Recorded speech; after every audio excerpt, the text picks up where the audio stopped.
नमस्कार दोस्तों, मैं आपका दोस्त Manoj Manik, motivational writer, speaker and career coach.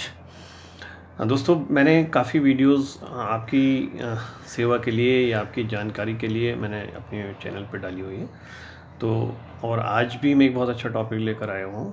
ठीक है, तो सबसे पहले मैं आपसे रिक्वेस्ट करूँगा कि मेरे चैनल को अगर आप लोगों ने सब्सक्राइब नहीं किया है, पहली बार अगर आप देख रहे हैं, तो आप मेरे चैनल को सब्सक्राइब करिएगा, लाइक करिए, शेयर करिए, कमेंट करिए और बेल आइकॉन को भी दबाइए, ताकि जो भी मेरे लेटेस्ट वीडियो हों वो आप तक आते रहें और आपको जानकारी मिलती रहे। एंड प्लस मैं ये करूँगा कि इसको आप शेयर भी करिएगा, जैसे हो सकता है कि आपके शेयर करने से किसी और बंदे की वो चीज़ काम आ जाए।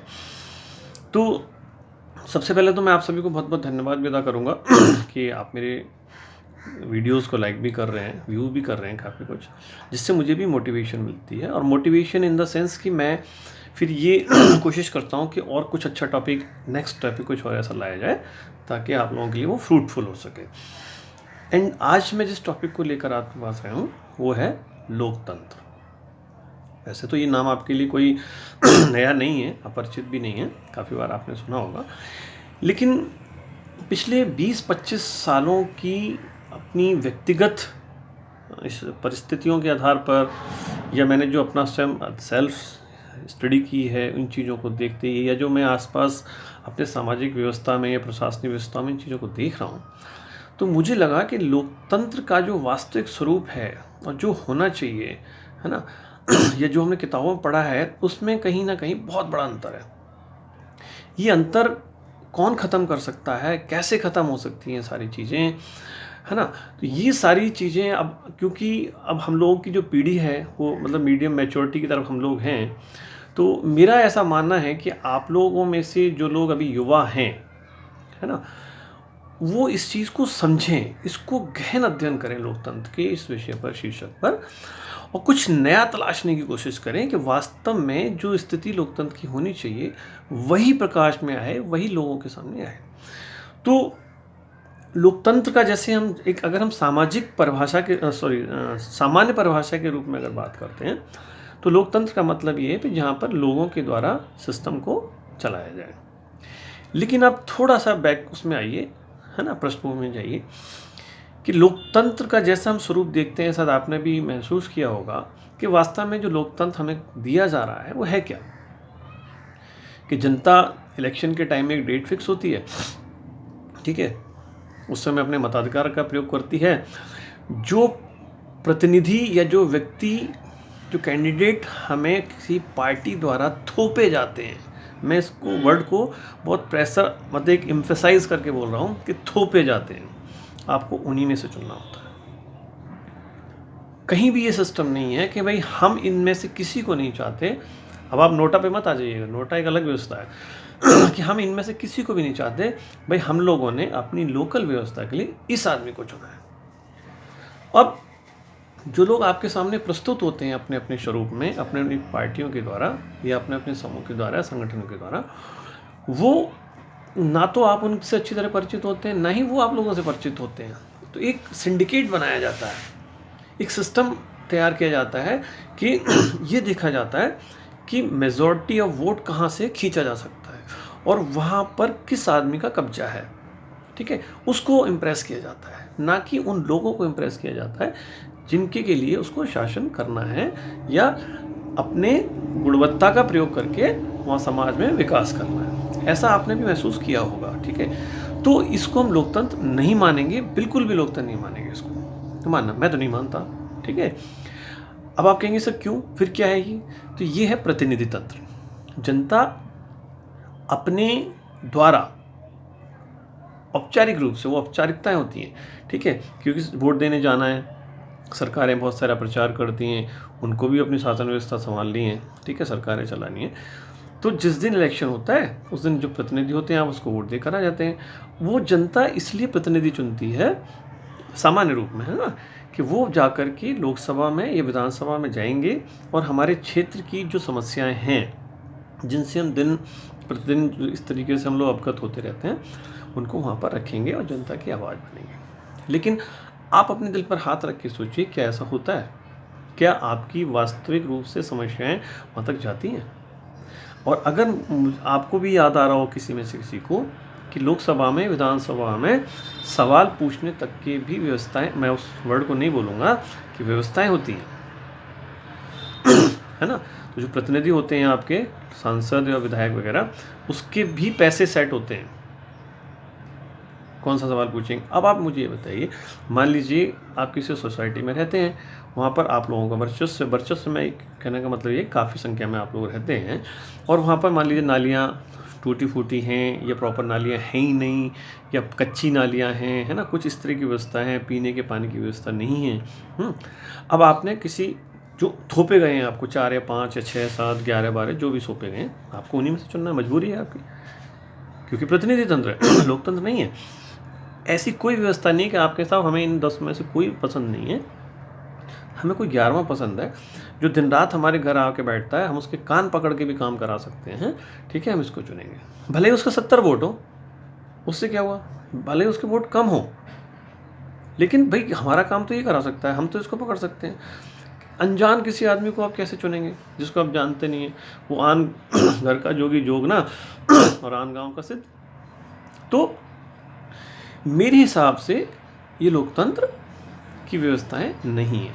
मेरा मानना ये व्यक्तिगत, जो अपना अनुभव बता रहा हूँ आपको, कि लोकतंत्र का मतलब ये होता है कि जहाँ पर जनता खुद अपने फैसले खुद ले,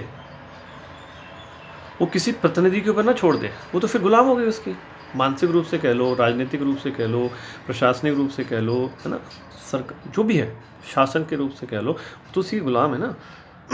अब आप देखिए कि जितने भी MP MLA चुन के जाते हैं, क्या आपकी बात संसद में रखते हैं? नहीं रखते।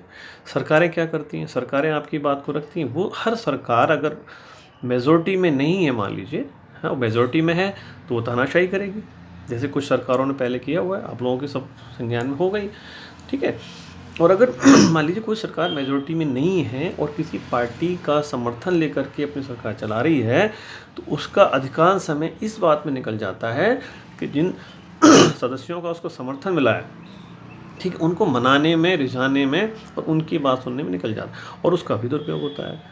तो दोनों प्रकार से प्रतिनिधि तंत्र जनता के लिए नुकसानदायक है मेरे हिसाब से, क्योंकि अगर आपने मेजॉरिटी में सरकार दे दी तो सरकार अपनी मनमर्जी का करेगी, आपकी जनता की कोई नहीं सुनेगा, ठीक है। बीच में मैंने एक वर्ड यूज़ किया, नोटा वाला, नन ऑफ द अबव। लेकिन नन ऑफ द अबव से आप मुझे बताइए, जैसे बीच में इसका प्रयोग भी किया है, उसका फ़ायदा क्या है? आप ये कहते हैं जी कि इनमें से मुझे कोई नहीं चाहिए, फिर कौन सा चाहिए? तो जो नोटा के जो वोट पड़ते हैं, जो भी नंबर ऑफ वोट्स पड़ते हैं, 50,000, 1 लाख, सवा जो भी पड़ते हों, उन वोटों का फिर यूज़ क्या है? वो तो यूज़लेस हो गए ना, वो तो नल हो गए, वो नल एंड वाइड हो गए वोट, वो कहीं काउंट कहाँ हो रहे हैं? उसकी इंपॉर्टेंस क्या रही फिर?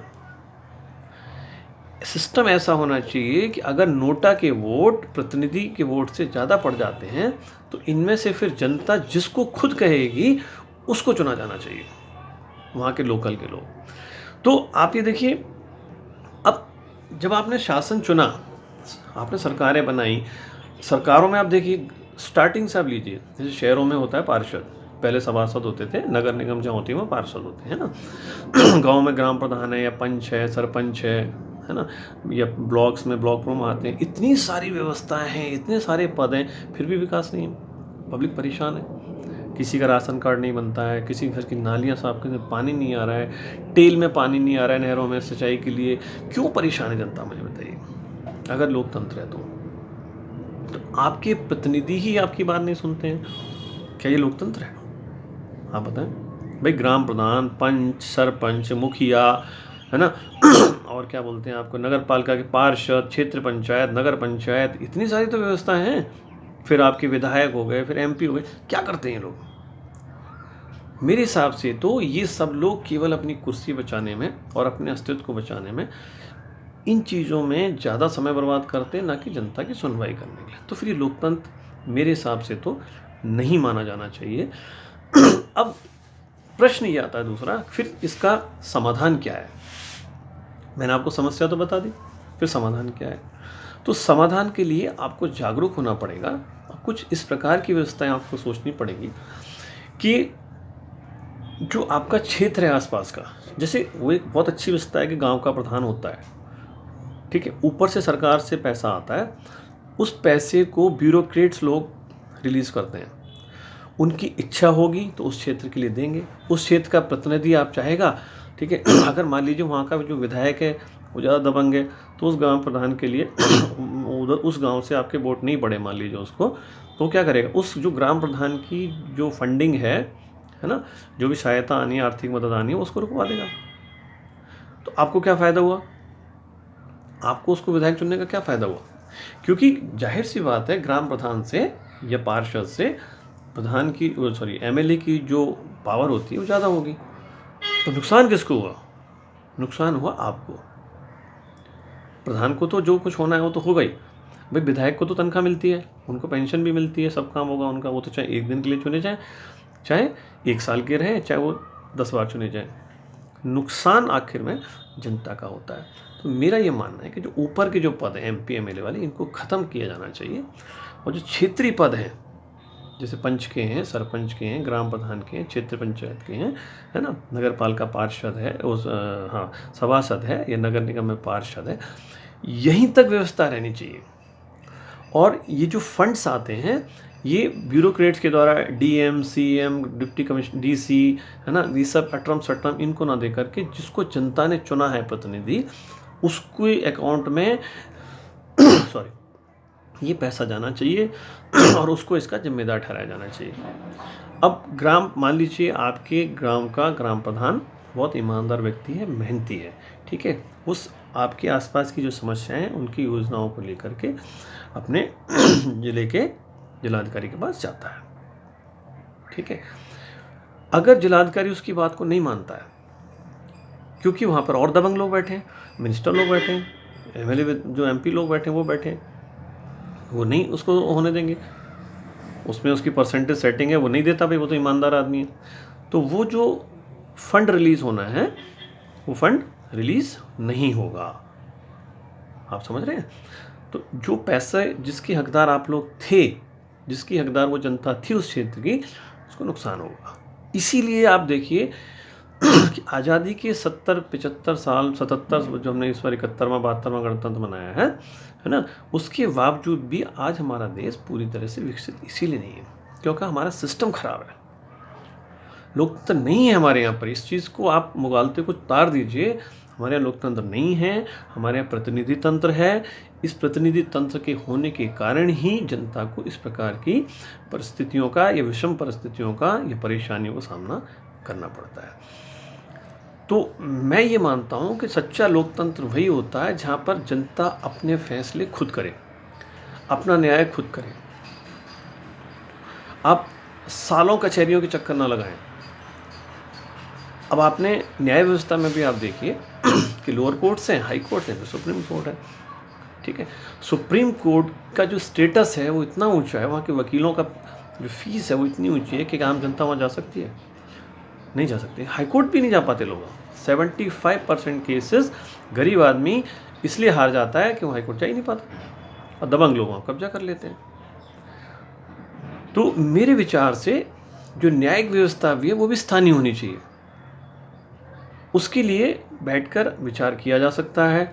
अब गरीब आदमी सुप्रीम कोर्ट कैसे जाएगा, जिसने कभी अपने गांव से या शहर से निकल के बाहर देखा ही नहीं उसको ज़रूरत ही नहीं पड़ी, वो सुप्रीम कोर्ट के चक्कर कैसे लगाए? जबकि वो ईमानदार है, उसके पास फैक्ट्स हैं, उसका ट्रुथ भी है, सब कुछ है, रियलिटी है, सब कुछ है लेकिन उसको न्याय नहीं मिलेगा। ऐसे ही प्रशासनिक या शासन की व्यवस्थाएं हैं। आप देखिए, मैं पुलिस की व्यवस्था के बारे में आपको बता रहा हूँ। थोड़ा सा वीडियो बड़ा होने जा रहा है लेकिन मैं कोशिश करूँगा इसको जल्दी सबमिट करूँ। आप पुलिस की व्यवस्थाओं को देखिए। अब आप देखिएगा कि ज़िले में जो एसएसपी होता है, ठीक है, उसकी ड्यूटीज़ क्या हैं? एक आईपीएस अफसर होता है वो, उसके पास बहुत सारी पावर, कहने को बहुत सारी पावर होती है, पावर तो होती है लेकिन वो बहुत सारी पावर क्या होती है? अभी मान लीजिए आपके गाँव में आपके घर में कोई चोरी हो जाए या अड़ोस पड़ोस के दबंग लोग आपको मार पिटाई कर दें, आप एसएचओ के पास जाइए। एसएचओ आपकी रिपोर्ट नहीं लिखता है क्योंकि वो दबंग पार्टी उससे पहले जो है उसको उसने अपने वश में कर लिया। वश में कर लिया का मतलब एडजस्टमेंट हो गया, उनका सेटिंग हो गई पैसों की, और बड़ी फेयर सी बात है, मुझे कहने में कोई शर्म भी नहीं है, ठीक है, सेटिंग हो गई। अब आपकी रिपोर्ट नहीं लिखी जा रही है, वो लोग आपको अब परेशान करना ज़्यादा शुरू कर देंगे, क्या करेंगे आप? किसी मेरे जैसे ने या किसी कानून के जानकार ने आपको सलाह दे दी कि भाई आप बड़े अधिकारी के पास चले जाओ, आप एसएसपी के पास चले गए। आप एसएसपी के ऑफिस में जाएंगे तो क्या होगा? वो आपकी एप्लीकेशन पढ़ेंगे श्रीमान जी, और उस पर चिड़िया घुमा देंगे और उसी थाने के एसएचओ को या एसओ को फिर दोबारा से कह देंगे, जिससे आप अभी दर्शन करके आए हैं, प्रसाद नहीं चढ़ाया जिस देवता को आपने उसके मंदिर में, वो आपकी बात को मानेगा? बताइए। आपके जो क्षेत्रीय मंदिर के जो देवता थे पुलिस विभाग के, ठीक है, आप उसको प्रसाद नहीं चढ़ा पाए, दूसरी वाली पार्टी ने अच्छा भंडारा कर दिया उनका, या भोग अच्छा लगा दिया, 56 भोग लगा दिए, ठीक है, अब वो आपकी बात मानेगा? कभी नहीं मानेगा। फिर एसएसपी का रोल क्या है? आप कभी भी देखिए, एसएसपी की ड्यूटी बस इतनी होती है, वो करेगा, उस पर चिड़िया घुमा देगा, आपकी एप्लीकेशन पे नीचे डाल देगा, फिर एक डाक बाबू टाइप की इस टाइप के लोग आते हैं, उसको बटोरते हैं और एसएचओ को भेज देते हैं, बस खत्म, ये ड्यूटी है। जबकि होना क्या चाहिए कि अगर आपकी प्रार्थना पत्र में लिखा है कि मैंने माननीय जो भी संबंधित थाना के एसएचओ महोदय थे या क्षेत्र महोदय थे, इंचार्ज महोदय थे, उनको प्रार्थना पत्र दिया, मेरे प्रार्थना पत्र पर विचार नहीं हुआ, लिहाजा मैं आपके पास आया हूँ, तो एसएसपी को उस एसएचओ को वहीं बुलाना चाहिए और उसकी फैक्ट्स जान करके उसको उसी समय आदेश करना चाहिए कि आप एप्लीकेशन भेज के आदेश कर रहे हैं, वो तो 15 दिन बाद तो पहुँचेगी, 15 दिन में तो उसकी 4 बार टांग तोड़ देंगे आपकी गरीबों की, फिर क्या करेंगे आप? ये कैसा लोकतंत्र है? कायदा यही होना चाहिए था कि एसएसपी को तत्काल दिन बाई, मान लीजिए सोमवार मंगल इस क्षेत्र की मतलब दरबार लगेगा, है ना, वहाँ बैठ के वहीं की वहीं समस्या को, दोनों पार्टियों को वहीं बुलाओ, वहीं की वहीं हल करो। अगर एसएसपी को, तो ये तरीका ये होना चाहिए, लेकिन ऐसा होता नहीं है, ठीक है ना, सब कुछ प्रतिनिधि तंत्र पर है। तो ये सारी चीज़ें आप लोग भी सोचिएगा। वीडियो बहुत लंबा ना बन जाए, मैं कोशिश कर रहा हूँ, बहुत सारी चीज़ें अभी हैं कहने को, तो मैं इसका पार्ट 2 भी बनाऊंगा और यहीं से स्टार्ट करूँगा, जहाँ से छोड़ रहा हूँ इसी को इंक्लूड करते हुए मैं सेकंड वीडियो बनाऊंगा, ठीक है। आप इसको लाइक करिएगा, शेयर करिएगा, कमेंट करिएगा, सब्सक्राइब जरूर करिएगा, और शेयर इसलिए करिएगा कि हो सकता है कि किसी और की काम आ जाए, ठीक है। थैंक यू वेरी मच, बहुत बहुत धन्यवाद।